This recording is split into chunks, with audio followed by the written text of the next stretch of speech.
And we have to firstly try to see how is our understanding of light.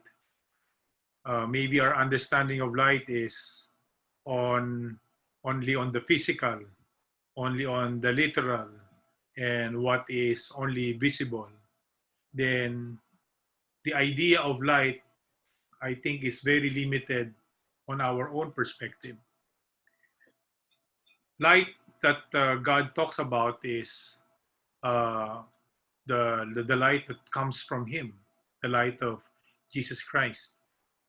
And many of us uh, are drawn into this light in a very imbalanced way. Kasi pag napalapit tayo sa Panginoon, no, ang tendency natin maging mabait tayo, no, gumawa tayo ng mga mabuti, magse-serve tayo. The visible thing, the immediately visible is the exterior activities that is the consequence of our transformation.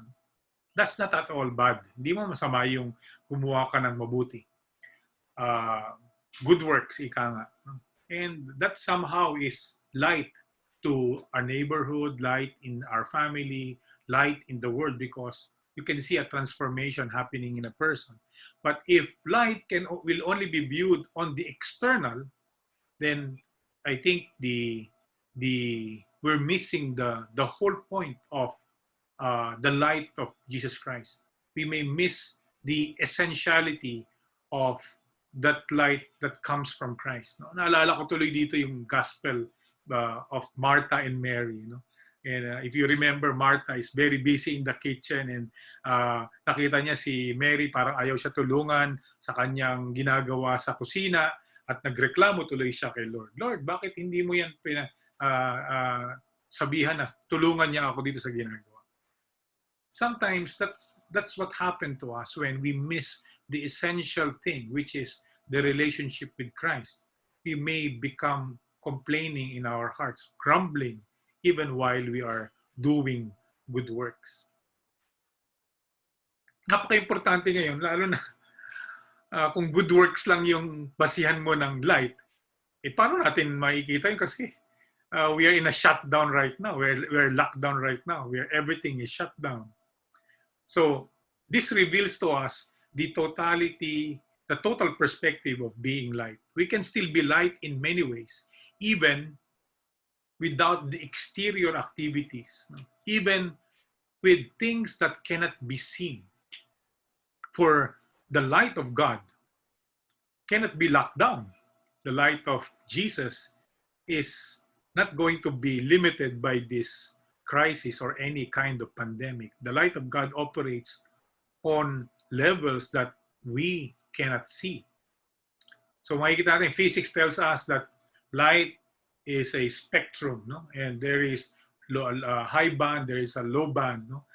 Meron tayong nakikita infrared rays, there is the ultraviolet light. And we know that these are not visible to the naked eye.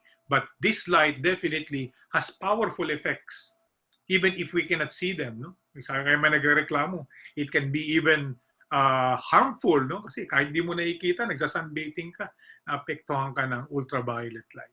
So, more than the visible, I think the interior is more important than the exterior.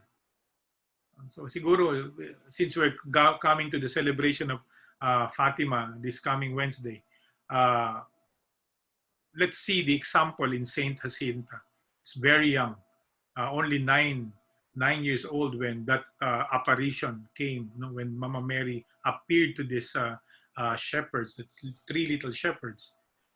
And she died in a very, very young age of 11 years old because of that Spanish flu. And there was no real report na talagang marami siyang ginawang external activities. No? But what made her holy, what made her a saint, no, is the simplicity of herself that she offered to God, the simplicity in her prayer life, and the simple way that she allowed the plan of God to happen. Pinagamit niya yung sarili niya sa plano ng Diyos para magitan ng apparition ni Mama Mary sa kanila. Yung light na nakikita natin from this little girl didn't come from her own. Yung, hindi nakikita sa kanyang sariling gawa. No? But it was seen on the light of God that was poured through her and in her. And so, pag naalala ko ito si Saint Jacinta, I remember mothers. No? Incidentally, tomorrow is Mother's Day. I like to greet everyone Mother's Day. Ang tawag natin sa ating mga ina, ilaw ng tahanan. Often our mothers are not acknowledged. No? The house is their big office and it's 24/7 open. And you may have seen and come across a video right now that is circulating in the internet, how this kind of job requires her to practically stand all day without any rest, without any personal time. It's, sabi ng iba na nag-a-apply yun sa trabaho, it's unfair, it's inhumane, etc., etc. And yet, we see a person who willingly does this job every day without complaining. And that's the greatness of mothers. And that's how we honor mothers. A mother who continues to sacrifice herself willingly, simply giving herself every day because she loves her family and she wants the best. She looks after the welfare of the family. And we can compare her to a candle. Kaya ilaw ng tahanan, a candle, na bigay ng ilaw kahit na unti-unting nauupos yung sarili niya. A candle is consumed by itself while it's giving light everywhere. And that is, I think, the real measure of what it means to become a light. Not by how much we are doing, but how much we are really giving. Kaya sabi ni Jesus Christ kay Martha, Martha, Martha, why are you troubled in your heart? Know that Mary has chosen the better part. Service is a vocation. Service can lead us to heaven, but the better part of our mission is to really have a close and deep personal relationship with Jesus Christ, allowing the Lord really to develop His friendship with us. And just like a mother who continues to give, may we all continue shining. May we all continue giving. May we all continue loving. For when we do these things, we become light that becomes a delight to another person. And we become a light that delights the Lord.